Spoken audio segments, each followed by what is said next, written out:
Welcome to the Nimbis audio installation walkthrough video for macOS. If you need to check out how to purchase and download your plugin, please find a link to the previous video in the description below. After downloading, you will find a single zipped folder. Simply double-click it to extract its contents.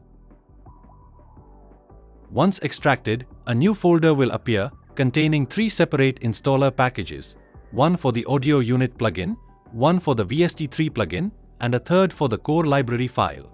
First, let's begin with the audio unit plugin. Double-click the .pkg file to launch the installer.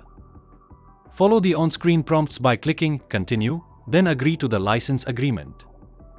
You will be asked to enter your Mac's password to authorize the installation.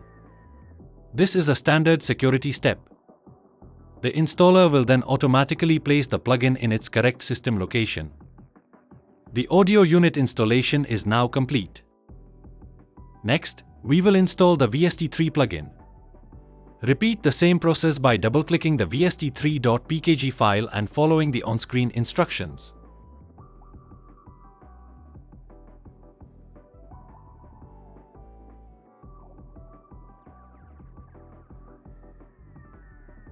Finally, we will install the library file.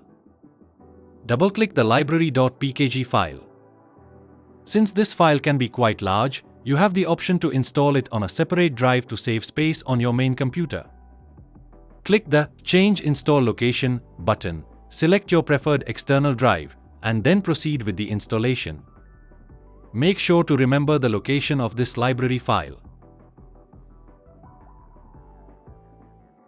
In our next video, we'll guide you through the activation process, show you how to locate the library file within your DAW, and get you started creating music with Nimbis Audio.